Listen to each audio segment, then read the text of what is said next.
black dog. His name was Depression.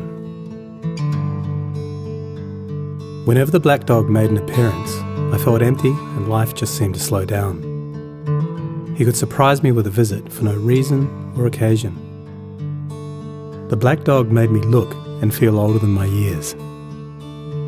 When the rest of the world seemed to be enjoying life, I could only see it through the black dog. Activities that usually brought me pleasure suddenly ceased to.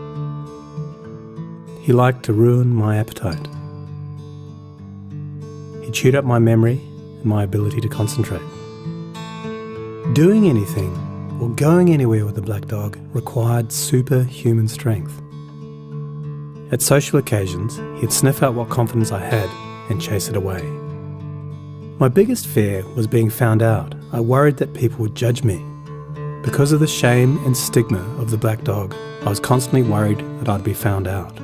So I invested vast amounts of energy into covering him up. Keeping up an emotional lie is exhausting. Black dog could make me think and say negative things. He could make me irritable and difficult to be around. He would take my love and bury my intimacy. He loved nothing more than to wake me up with highly repetitive and negative thinking. He also liked to remind me how exhausted I was going to be the next day. Having a black dog in your life isn't so much about feeling a bit down, sad or blue.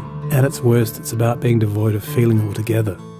As I got older, the black dog got bigger and he started hanging around all the time. I'd chase him off with whatever I thought might send him running. But more often than not, he'd come out on top.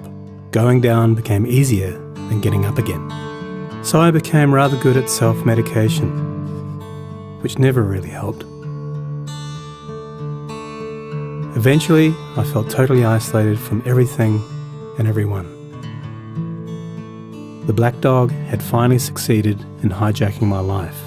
When you lose all joy in life, you can begin to question what the point of it is. Thankfully, this was the time that I sought professional help. This was my first step towards recovery and a major turning point in my life. I learned that it doesn't matter who you are, the black dog affects millions and millions of people. It is an equal opportunity mongrel. I also learned that there was no silver bullet or magic pill. Medication can help some, and others might need a different approach altogether. I also learned that being emotionally genuine and authentic to those who are close to you can be an absolute game changer. Most importantly, I learnt not to be afraid of the black dog, and I taught him a few new tricks of my own. The more tired and stressed you are, the louder he barks, so it's important to learn how to quiet your mind.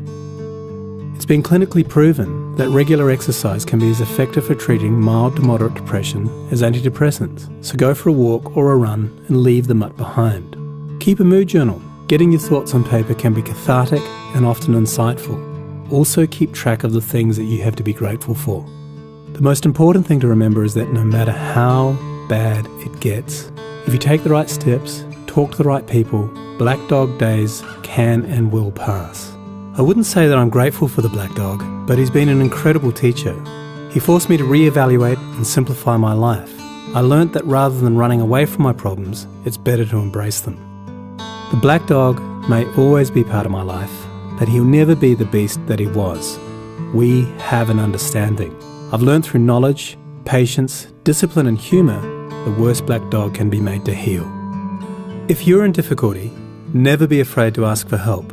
There is absolutely no shame in doing so. The only shame is missing out on life.